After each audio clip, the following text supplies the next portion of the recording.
মাম্মাম এসে এখানে বসলো। আর বন্ধুরা জানো তো, মামামের ঠাম্মি চলে এসছে, তো তা মামামের এখন আর কোনো চিন্তা নেই, ঠাম্মি চলে এসছে, ওই জন্য মামামের চিন্তা কমে গেছে, তাই না? ঠাম্মি চলে এসছে। কোথায় ঠাম্মি? কোথায়?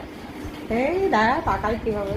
মামা বৃষ্টি হচ্ছে, বাইরে কত বৃষ্টি। ও বাবা গো, আসো এদিকে, আসো, ওঠো, ওঠো মা, উঠে আসো, উঠে আসো, বিছানায় আসো, বিছানায় বসো, বসো বিছানায়। কি বলো মনে মনে? মেয়েটাকে তো ফেলে দিয়ে চলে আসছো। আর মামা মেয়ে হাড্ডি কাণ্ডে সেই বলছিলেন যে কে কে জড়িত।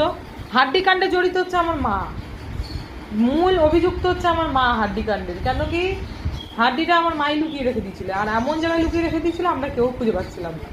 আলমারির ভিতরে ছিল হাড্ডিটা, সে আলমারি থেকে উদ্ধার করা হয়েছে। তা আবার যিনি অভিযুক্ত তিনি উদ্ধার করেছেন হাড্ডিটা, করে মাম্মামকে দিয়েছে, যার জিনিস তাকে ফেরত দিয়েছে, তাই না? তাই তো, পচা মেয়ে।